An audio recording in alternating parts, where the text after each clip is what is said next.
छुट्टियों में ख्वाबों का घर, पुरानी चीजों से आगाज, गर्मियों की छुट्टियां शुरू। छुट्टियां आते ही दाऊद और दुआ खुशी से उछल पड़े। वाओ, अब ना होमवर्क, ना जल्दी उठना, दाऊद ने नारा लगाया। लेकिन सिर्फ 2 दिन बाद ही दुआ बोर हो गई।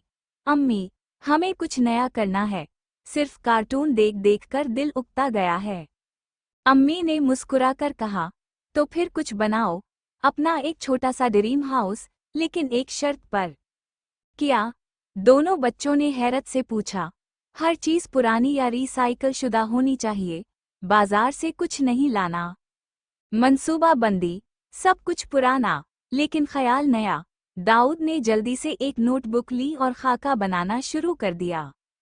घर में 2 कमरे होंगे, एक दुआ की गुड़िया के लिए और एक मेरी कारों के लिए।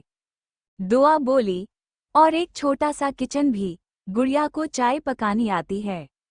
अब दोनों निकले घर के हर कोने में पुरानी चीजें ढूंढने।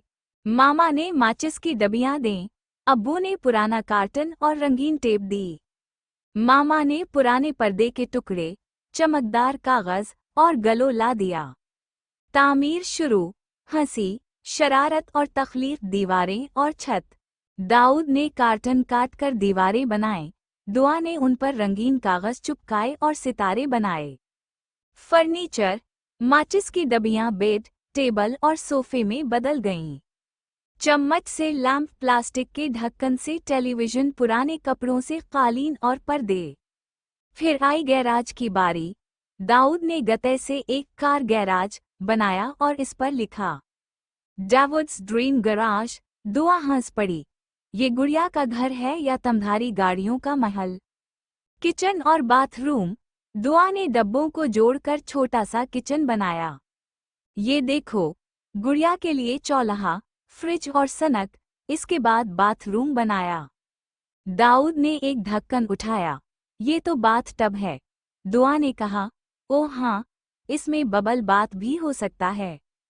इख्तिताम, नुमाइश और तहसीन। जब घर मुकम्मल हुआ तो बच्चों ने दोस्तों को बुलाया। दुआ की फ्रेंड्स फजर और मैरब और दाऊद के फ्रेंड्स हतीम और अरहम में। सब बच्चों ने हैरत से देखा। वाह, क्या ये तुमने खुद बनाया? ये तो असली घर लगता है। अम्मी ने सब बच्चों को जूस दिया और कहा, तुम सब ने सीखा कि पुरानी चीजों से भी नई दुनिया बनाई जा सकती है। दाऊद ने आखिर में कहा, हमने सिर्फ खेल नहीं खेला, हमने कुछ नया सीखा। दुआ बोली, और कुछ पुराना बचाया भी। तो बच्चों, इस कहानी से आपने क्या सीखा? जब बच्चे तख्लीक करते हैं तो पुरानी चीजें भी ख्वाबों में बदल जाती हैं। रिसाइकिलिंग सिर्फ माहौल के लिए नहीं, मजे के लिए भी है। गर्मियों की छुट्टियों के लिए, बच्चों की एक्टिविटीज के लिए ये बेस्ट आइडिया है। अगर आपको हमारी कहानी और वीडियो अच्छी लगी तो कमेंट्स में हमें बताएं। चैनल को लाइक और सब्सक्राइब करें। थैंक्स।